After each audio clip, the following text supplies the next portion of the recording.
Hello student, आप लोगों का केमिकल क्लासेस चैनल में स्वागत है। और आज आपके लिए एक नया टॉपिक लेकर आए हैं। आपने सही पढ़ रहे हैं, यहाँ पे लिखा हुआ है माध्य, माध्य और बहुलक। हमने एग्जाम के दृष्टिकोण से यहाँ पे एक टॉपिक लाए हैं, इसका नाम है माध्य, माध्य और बहुलक।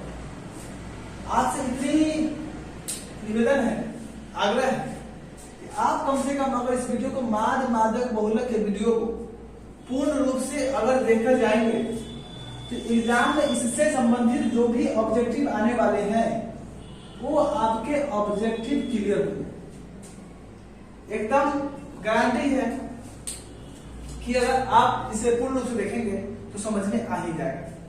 हम पेज पे ठीक ही लिखा, आपने पढ़ा है कि मात्र 3 मिनट में माध्य, माध्यक, बहुलक को खत्म करें। एग्जाम में 3 मिनट में माध्य, माध्यक, बहुलक का जो भी क्वेश्चन ऑब्जेक्टिव में दिया हुआ है उसको आप जल्द से जल्द बनाकर खत्म करेंगे। अब आते हैं सबसे पहले माध्य, माध्य, माध्यक, बहुलक और एक होता है परिसर। क्या होता है? परिसर। अब आते हैं कि माध्य, माध्यक, बहुलक और परिसर यहाँ पे लिखा हुआ है। सबसे पहले माध्य को हम समझने का प्रयास करेंगे कि ऑब्जेक्टिव में किस रूप से माध्य के क्वेश्चन पूछे जाते हैं। माध्य लिखा हुआ है, यहाँ पे देता क्या है कि माध्य क्या करें। अब आते हैं कि यहाँ पे सबसे पहले जानने का प्रयास करेंगे कि क्वेश्चन आता है कि 5 प्राकृत संख्याओं का माध्य ज्ञात करें।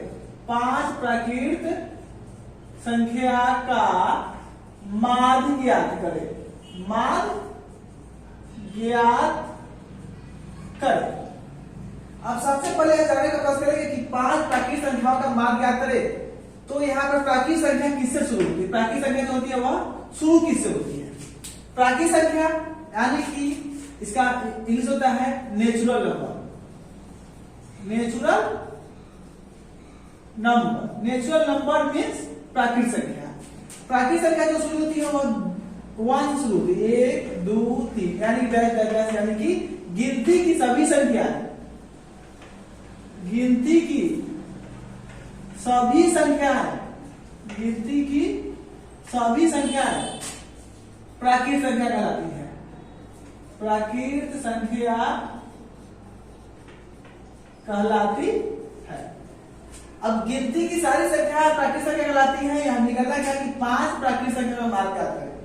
तो सबसे पहले 5 प्राकृत संख्या 1 शुरू करते, 1 होगा, 2 होगा, 3 4 5, यानी कि यह जो हो गए आपके 5 प्राकृत संख्या हो गए। अब 5 प्राकृत संख्या हो गए तो माध्य ज्ञात करना है। तो सबसे पहले यहाँ पे लिख लेते हैं हम लोग कि माध्य इक्वल टू फॉर्मूला क्या होता है? माध्य कब होता है? प्रेक्षणों का योग, प्रेक्षणों का योग, प्रेक्षणों का योग बटा प्रेक्षणों की संख्या, प्रेक्षणों की संख्या। अब इसको क्या करते हैं लोग? योग कर देते हैं। सबसे पहले क्या करेंगे, इसको यहाँ पे प्राकृत संख्या लिख लेंगे और देख लेंगे यहाँ पे प्राकृत 1 2 3 4 5 पूछा है, 5 प्राकृत संख्या यानी इस सभी को जोड़ देंगे। 1 + 2 + 3 + 4 + 5 और बटा क्या करेंगे, इस सबको गिन लेंगे। ये संख्या का नंबर कितना है, यानी प्रेक्षणों की संख्या कितनी है? 1 2 3 4 5। यहाँ पे कितना जाएगा? 5। अब यहाँ पे जोड़ेंगे तो 5 4 9 और 3 12, 2 14, 1 15, 15 बटा 5, यानी कि माध्य कितना जाएगा आपका? माध्य इक्वल टू जाएगा आपका 3। आपने इसी तरीका से माध्य बनाने का सीखा होगा और हम आपको लास्ट में इसकी ट्रिक बताने वाले हैं कि जैसे ही देखे कि 5 प्राकृत संख्या है का माध्य क्या होगा, आप ऑप्शन देकर टिक मारिएगा, वहां यहाँ पर आपको ट्रिक से भी बताया जाएगा। बस थोड़ा देर इंतजार करना होगा, वीडियो को लास्ट तक बना रखना होगा, क्योंकि सबसे पहले जिस रूप से हम आज सीखे हैं वह विधि से देखते हैं, उसके बाद ट्रिक से बनाना देखेंगे कि ट्रिक से बनाने में और इस विधि से बनाने में क्या फायदा होता है हमको और कितना समय की मेरी बचत होती है। आगे आते हैं कि किसी भी संख्या का माध्य दिया हो, मान लीजिए कि माध्य होगा आपको कि 2 4 6 8 12 10 कुछ भी दिया हो। यहाँ तो 5 प्राकृत संख्या का माध्य हो गया, यहाँ पर दे देते संख्या, बोले कि 5, इस संख्या बोले कि माध्य ज्ञात करें। क्या करें? माध्य ज्ञात करें, माध्य निकाले, माध्य निकाले। अब क्या करेंगे, इसको प्रेक्षणों का योग यानी कि सारी संख्या को जोड़ देंगे, सारी संख्या को जोड़ देंगे तो 2 + 4 + 6 + 8 + 12 + 10 बाई देख लेंगे आप 1 2 3 4 5 6 यानी कि इसको गिन लेना है कितना संख्या 1 2 3 4 5 6 यानी कि 6। अब यहाँ पे बराबर लिखिए। और आपने अभी तक अगर माध्यक बहुलक से परिचित भी नहीं है तो भी आप अपने एग्जाम में माध्यक बहुलक से जो ऑब्जेक्टिव पूछेगा इसको देखते रहिएगा तो बना सकते हैं। अब इसको जोड़ते हैं 4 2 6 6 12 8 20 20 10 30 2 32 10 42 42 बटा 6। अब इसको 6 से भाग देंगे तो 6 सते 42 यानी कि 7 जो होगा वह आपका माध्य का आंसर आ जाएगा। आपने अभी तक माध्य ज्ञात करना सीख लिया। क्या ज्ञात करना सीख लिया?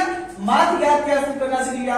जो ऑब्जेक्टिव में माध्य आएगा उसको आप पूर्ण रूप से इस तरह से बना सकते हैं। अभी आपको बताते चले हम यहाँ पे बताए हैं कि हम लोग ट्रिक से कैसे बनाएंगे। अगला आते हैं कि माध्यक। कि माध्यक क्या होता है? माध्यक को किस तरह बनाते हैं? माध्यक बोले या माध्यिका बोले, दोनों क्या होता है?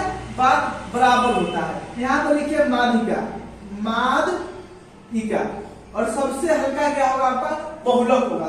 परिसर उससे और हल्का होगा। बस बना रखिए, बारी बारी से हम आपको समझाने का प्रयास कर रहे हैं। माध्यक और माध्यिका क्या होती है? बराबर होती है। अब आता है सबसे पहले लिखता है क्या है कि 5 पूर्ण संख्या का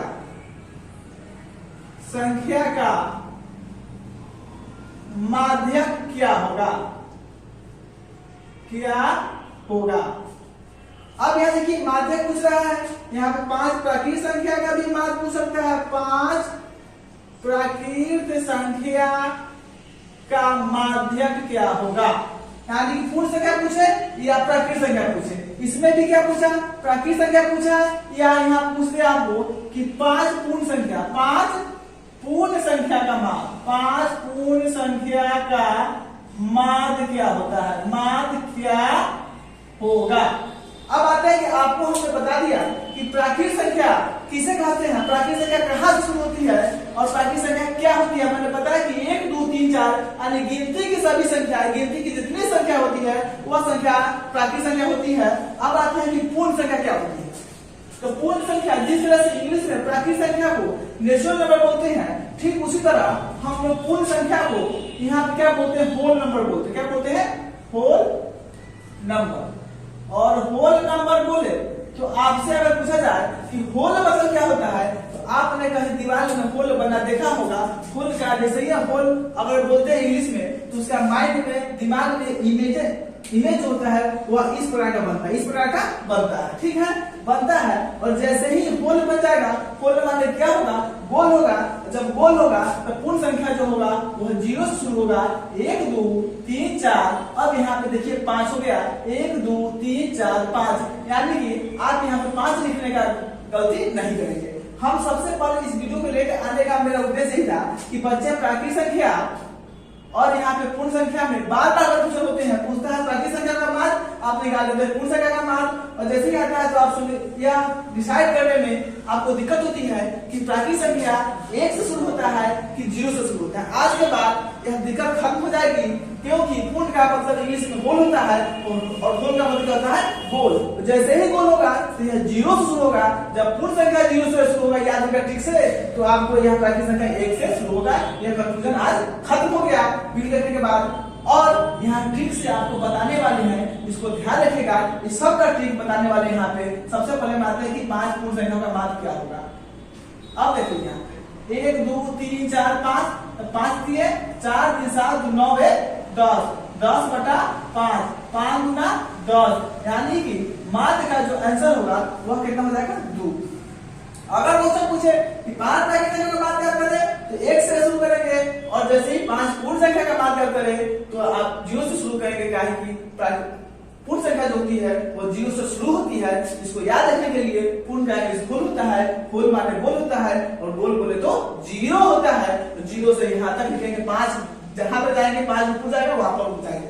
अब आता है 5 पूर्ण संख्या का मान या किसी भी संख्या दिया हो 3 5 7 11 1 8 9 इस प्रकार का संख्या दिया हो और बोले आपको क्या कि इसका माध्य ज्ञात करिए 3 6 8। यहाँ पे मान लीजिए 10 दिया हो, इसे क्या करें? माध्यिका ज्ञात करें या माध्यक ज्ञात करें, बात बराबर होता है। सबसे पहले इसको असेंडिंग ऑर्डर, बढ़ते क्रम में, बढ़ते क्रम में इसको क्या करेंगे, लिख लेंगे। बढ़ते क्रम का मतलब क्या होता है कि सबसे छोटा पहले, फिर उससे बड़ा, फिर उससे बड़ा, फिर उससे बड़ा, यानी कि सबसे छोटा को पहले लिखते हैं। इसमें से देखेंगे सबसे छोटा कौन है, यहाँ क्या होता है 1, इसके बाद क्या होता है 2, उसका क्या लिखा हुआ है 3, उसका क्या है 5, उसका क्या है 7, उसका क्या है 8, उसका क्या है 9, उसका क्या है 10, उसका क्या है 11।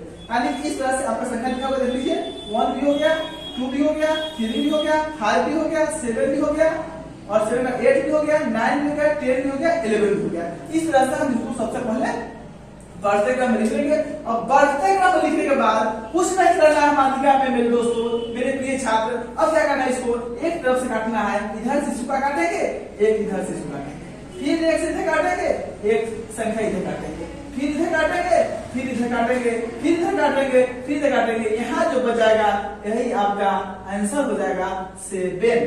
क्या हो गया यहाँ पे आंसर 7 आंसर हो गया माध्यमिक का।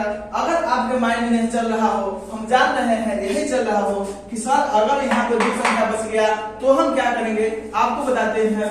जैसे ही 2 संख्या बढ़ेगा तो क्या हो जाएगा नंबर 1 2 3 5 7 8 के जगह पर मान लीजिए 11 कर दीजिए, और यहाँ पे 12 कर दीजिए, यहाँ पे 15 लिख दीजिए, और देखिए 1 2 3 4 5 6 7 8, और यहाँ पे 16, यहाँ पे 70 कर दीजिए, कुछ भी नहीं करते हैं। अब यहाँ पे काट देखिए, पहले गिन लीजिए कि ये संख्या जो होती है वह कितनी होती है।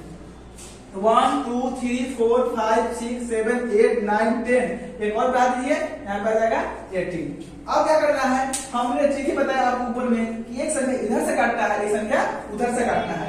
काटिए, एक इधर से काटिए, एक इधर से काटिए, एक इधर से काटिए, एक इधर से काटिए, एक इधर से काटिए, एक इधर से काटिए, एक इधर से काटिए, एक इधर से काटिए। बचा क्या, बचा अभी कुछ नहीं आपको। और यहाँ पे क्या कीजिए, 7 से 12 काट दीजिए, फिर यहाँ पे 1 2 3 4 5, 1 2 3 4 5, फिर एक ही संख्या बचा। अगर मान लीजिए कि यहाँ पे कुछ भी संख्या बचाता है, जैसे कि मान लीजिए यहाँ पे 11 हो जाएगा, इसका आंसर 11 ठीक है। अगर मान लीजिए कि आपके बीच में 1 2 3 5 8 9 11, 3 3 6 1 7। अब देखिए इधर से काटिए, इधर 8 और 3 इधर से, 3 इधर काटिए, बचा क्या 5 और 8। 5 और 8 जैसे ही बच गया तो आपको, आप अभी तक यही पढ़े होंगे कि इसको क्या करते हैं, दोनों को जोड़ देते हैं, 2 से भाग देते हैं। इसको अब कतई नहीं अपनाना है। अब अपनाना क्या है जो हम बता रहे हैं, हमने बोला ठीक काटने ही का सिस्टम 5 और 8, 5 और क्या आता है 6 7 और 8, एक इधर से काटिए, एक इधर से। 6 और 7 के बीच में क्या बचता है दोस्तों, आपके दिमाग में चला हुआ 6 और 7 के बीच में कुछ बचता ही नहीं है, बचता है 6 और 7 के ठीक बीच में क्या होती है, तो 6.5 होती है, यानी कि 6.5 होती है। इस तरह से किसी भी संख्या के बीच का माध्यक आप इस तरह से निकाल सकते हैं। अब आते हैं कि बहुलक किस प्रकार से निकलता है। एक क्वेश्चन लेते हैं जिसका बहुलक निकालना हो। अभी हमने आपको बताया रखा है यहाँ पे कि यह ट्रिक से इस सबको किस तरह बनाएंगे, क्वेश्चन देखेंगे और आंसर टिक आउट करेंगे। 1 सेकंड भी नहीं लगेगा आपको। यह तो पूर्ण रूप में जिस विधि से आपने पढ़ा था उस विधि को हमने बताने का प्रयास कर रहे हैं, क्योंकि हमको यहाँ पे बताना क्या है ट्रिक। जब तक यह विधि नहीं बताएंगे तो आपको यहाँ से मालूम नहीं चलेगा कि इसको बनाने में कितना समय लगता है और ट्रिक से बनाने में कितना कम समय लगेगा। हम आते हैं यहाँ पे बहुलक, समय को नहीं गवाते हुए यहाँ पे मानते हैं 3 5 6 6 8 12 16 8 8 4। बहुलक में क्या करते हैं मेरे प्रिय छात्र कि यहाँ पे देखते हैं कि कौन संख्या बहुत बार आया हुआ। बहुलक माने बहुत, जो संख्या बार बार सबसे ज्यादा बार आए हो उसी को हम बहुलक कहते हैं। यहाँ पे आप पढ़ सकते हैं कि सर 8 और 8 जो है यह 3 बार आया हुआ है और 6 यहाँ पे 2 बार आया हुआ है। सबसे ज्यादा बार क्या आया हुआ है, तो 8 आया हुआ है। 8 जो होगा आपका बहुलक आ जाएगा। अगर आपके माइंड में चलता हो कि अगर 666 आया था, क्या होता है यहाँ पे 666 होता, तब सब आंसर क्या होता, तो हम 6 को और 8 को दोनों को सेम आया, 3 बार 6 भी 3 बार 8 भी, क्या करते 6 को 8 को और 6 को जोड़ के 2 से भाग देते, 814 14 बटा 2, यानी क्या होता है आंसर 7 होता। अब इस तरह से आपने बनाने आपको समझाने का प्रयास किए कि यह जो है माध्य बहुलक है। हम आते हैं कि ट्रिक से इसको किस तरह से बनाते हैं, आपको बताया। देखिए यहाँ पे ध्यान दीजिए कि जब कभी भी आए कि 5 प्राकृत संख्या का मान ज्ञात करें, तो आप यहाँ पे ध्यान दीजिएगा कि प्राकृत संख्या प्राकृत संख्या का माध्य। जब भी पूछे मेरे दोस्त प्राकृत देखिए यह कितने अक्षर का होता है, तो 1, 2 और 3। बस ध्यान रखें कि 5 प्राकृत संख्या हमें चाहिए, 5 प्राकृत संख्या हमें चाहिए। और प्राकृत जो लिखा हुआ है 1, 2, 3 यानी कि 3 अक्षर का लिखा हुआ है, यानी कि प्राकृत का आंसर कितना है, 3 है। अब आपको इस तरह से बनाने की जरूरत नहीं है। प्राकृत देखिएगा 5 होगा, वहां पे 3 लिख दीजिएगा। अगर पूछे कि 5 पूर्ण संख्या का माध्य क्या होता है, यहाँ देखिए पूर्ण संख्या है, पूर्ण लिखते हैं कि पूर्ण 5 संख्या का माध्य ज्ञात करें। संख्या का माध्य क्या होगा, तो यहाँ पर देखिए 5 पूर्ण, पूर्ण जो है यह 2 अक्षर में लिखा हुआ है। यहाँ पे गिन सकते हैं आप, 1 और 1 2, यानी कि इसका आंसर कितना होगा, यहाँ पे 2 आया हुआ है और 2 होगा। अब आपको इस तरह से 0 और 1 में प्राकृत और पूर्ण संख्या में अंतर रखने की जरूरत नहीं है। सिर्फ पूछे कि 5 प्राकृत का माध्य करे तो 1, 2, 3, यहाँ पे 3 लिखेगा। जब पूछे 5 पूर्ण संख्या का माध्य करे तो पूर्ण 1 और 1 2 से होता है। इस तरह से आपका प्राकृत का और पूर्ण संख्या का आंसर देखते ही लगा देंगे। ठीक, अब यहाँ पे एक क्वेश्चन हमने अभी तक छोड़ रखा है कि 5 प्राकृत संख्या का माध्यक और 5 पूर्ण संख्या का माध्यक क्या होगा। आप देख रहे हैं यहाँ पे कि मान लेते हैं कि 1, 2, 3, 4, 5। अब 5 संख्या हो गया। यहाँ पे आप देखेंगे यहाँ क्या होता है, इसको भी काट देंगे, इसको भी काट देंगे, इसको भी काट देंगे, इसको भी काट देंगे। इसका भी आंसर क्या होगा, तो उसमें कि 3 ही होगा। और पूछे कि 0, 1, 2, 3, 4, देखिए यहाँ पे दोनों काट दिए। यानी कि एग्जाम में जब कभी भी पूछे कि 5 प्राकृत संख्या का माध्य क्या होता है, तो 3 होता है। 5 पूर्ण संख्या का माध्य क्या होता है, तो 3 होता है। 5 पूर्ण संख्या का माध्य क्या होता है, तो 2 होता है। और 5 पूर्ण संख्या का माध्य क्या होता है, तो वह भी 2 होता है। दोस्तों, इस तरह से आप वीडियो को पूर्ण रूप से देखने के लिए बहुत बहुत धन्यवाद। चैनल को सब्सक्राइब करें अगर चैनल पर आप नए हैं, क्योंकि मेरे द्वारा बनाए गए वीडियो का नोटिफिकेशन के लिए और आप उस वीडियो को देखकर एग्जाम में बेहतर से बेहतर नंबर लाने का प्रयास करें। इसी के साथ हम लेते हैं विदा, फिर मिलेंगे अगले वीडियो में। और पूर्ण रूप से माध्य माध्यक बहुलक का सब्जेक्टिव में किस तरह बनाते हैं यह आपके लिए वीडियो लेकर आएंगे। तब तक के लिए धन्यवाद। चैनल को सब्सक्राइब करें, लाइक करें, कमेंट करें और ज्यादा से ज्यादा इसे शेयर करें।